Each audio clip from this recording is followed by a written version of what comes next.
To all of my fellow brothers and sisters, peace be with you in the name of the Lord Jesus Christ. My name is Ben, and I welcome you to the Restored Ephraim Publications channel. Today I was actually going to talk about something else, but I decided to change to this topic because I thought it would be more beneficial to people. And what we're going to talk about today is something that Joseph Smith taught and said existed in the early church before the Christian church fell into apostasy.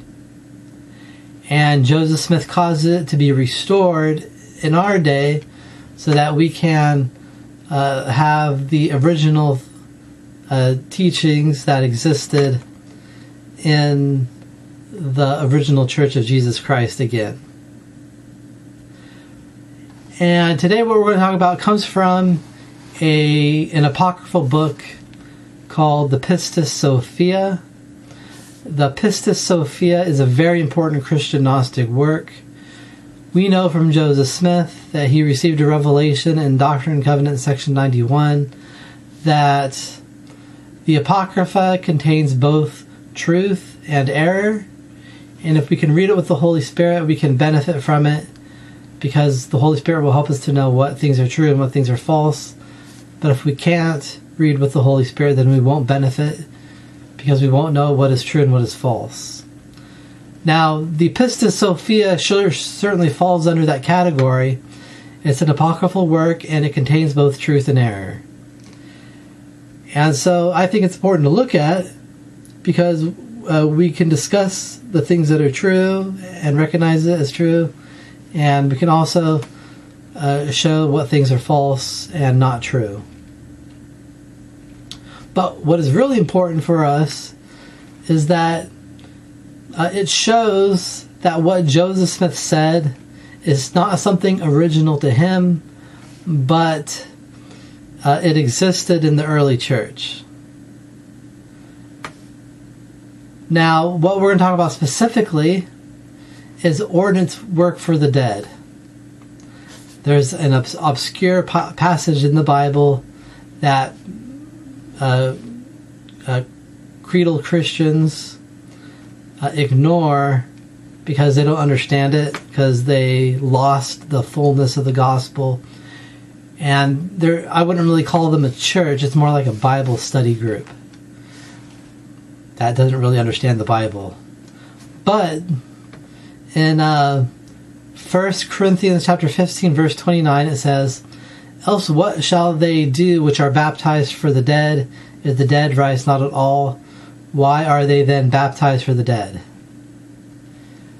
Now, we know, thanks to the restoration of the gospel through Joseph Smith, that this is referring to a early Christian practice where you could baptize your dead loved ones who had not received the fullness of the gospel and were not baptized. Their loved ones can be baptized on behalf of them so that they can receive it in the spirit world, and it would be the same as if they had received it in their own life. Now, I've shown before that a Gnostic sect known as I think it was the Markians, they also practiced baptism for the dead, but they did some silly ritual where they would have the dead be on like a table or a bed, and then they'd go underneath it and pretend to be the person's voice, and then they would ask that person if they would receive baptism, and then the person answers for them saying yes, and then they would go out and baptize that person on behalf of the dead. We don't do it that way. We just baptize for the dead in their name, and that's all that is required of us. Now, the book, the Pistis Sophia, actually talks about doing ordinances for the dead as well, but it's based on what they call the mysteries, and more specifically the first mystery. And this requires some explanation. I am not 100% sure exactly what the group that used the Pistis Sophia defined the first mystery as. But it's just in this work, Jesus Christ is describing the first mystery, and it essentially boils down to this, and his description is very long, but it's that the first mystery is it encompasses the all, is that it allows the person to be able to receive all knowledge, everything. And not only that, because there's different mysteries as according to the Pistis Sophia, and a person will receive a degree of glory based upon the highest mystery that they were able to receive. And if you receive the highest one, you are in possession of everything, and that you will be able to go up to the highest kingdom, and you will share a throne with Christ and be a king with Christ, and you will receive all knowledge and you will understand everything. Now, in describing this, you can do it for yourself, but you can also do it for someone who is dead. And this is what it says in Book 2 of Pistis Sophia, chapter 98. There's no versification, but it's if you read it, it's in there. After a while, at this point, there's been some long chapters, and this is a long chapter. But this is what it says. It says, "But if that man has not received mysteries, and he is not a partaker of the words of truth, when he who completes that mystery says that mystery over the head of the man who comes forth from the body, who has not received mysteries of the light, and has not partaken of the words of truth, truly I say to you, that man, when he comes forth from the body, will not be judged in any place of the archons, nor will he be punished in any place, nor will the fire touch him, as a result of the great mystery of the ineffable which is with him, and it will be effected with speed, that he be passed by hand from one to another, and guided from place to place, and from rank to rank, until he be brought before the Virgin of the Light." So that's what it says, and some of that can be really confusing. So let's go over each part in detail and talk about it. So it says, "But if that man has not received mysteries, and he is not a partaker of the words of truth, when he who completes that mystery says that mystery over the head of the man who comes forth from the body, who has not received mysteries of the light, and has not partaken of the words of truth." So let's pause right there. So first,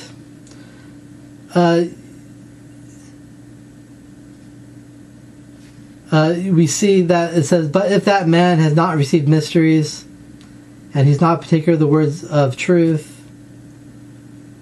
this is referring to a person who has not accepted the gospel and has not received the ordinances. They call it a mystery. In Greek, the word mystery is mysterion. It refers to a mystery as something we don't understand. But on the plus side, it also refers to ordinance work. And it was used in Christian communities to refer to specific ordinances that the creedal Christians have rejected and cast off. So first we have to have someone who is not a member of the church and has not received the truth and the mystery or the ordinance work required. Then it says that when he who completes that mystery says that mystery over the head of the man who comes forth from the body, this is referring to that a person who has received his own ordinance work may then go and perform ordinance work for someone who is dead, who has not received the truth and not received the ordinance.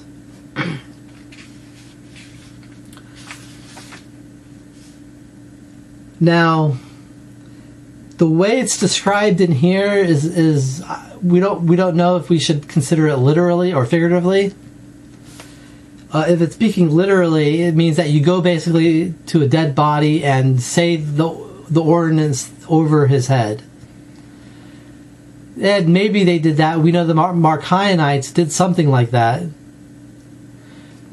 But we could also read it as just pronounced over the head, as just referring being done on their behalf.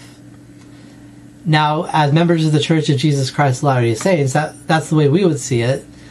But we know the Gnostics might see it literally. But it says, then it talks about, truly I say to you, that man, when he comes forth from the body, he will not be judged in any place of the archons. So the person who is dead, who has had the person who received the ordinance do or say or whatever they required on behalf of that person or over the head of that person then is not delivered up to the judgment, meaning they're not going to have to be they're not going to be put into hell. Basically, they are not going to be suffering in the place of judgment. Or it says here, the place of the archons. The archons are the beings that bring punishment to the wicked in the spirit world. Basically, it's one of their responsibilities.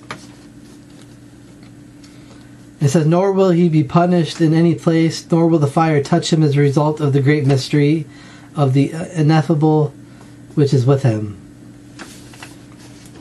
So basically, by doing this ordinance on behalf of a dead person, that person will it'll be the same as if they have received that ordinance.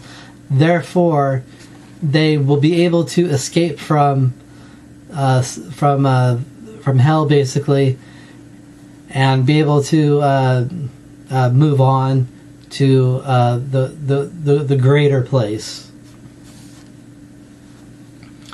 It says, which is what it talks about in the next part. It says, and it will be effected with speed, that he be passed by hand from one to another and guided from place to place and from rank to rank until he be brought before the Virgin of the Light. So again, that's about coming up to God. The Virgin of the Light, the Gnostics use this term somewhat loosely. It could be referring to Barbello. It could be referring to Sophia. In my opinion, it's referring to Barbello here. Barbello is referred to as the mother or the father mother.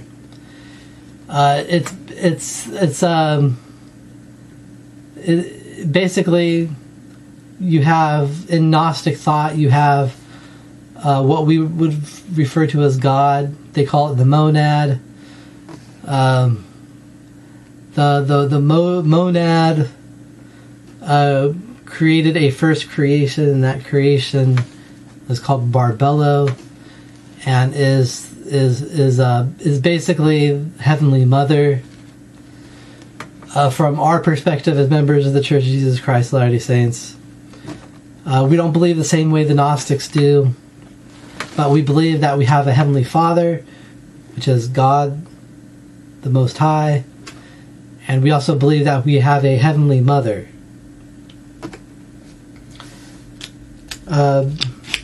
But the version of the lie is referring to, in Gnostic thought, is referring to Barbello or Sophia. I believe it's Barbello. And it's kind of a corrupted form of the concept of a Heavenly Mother. But that person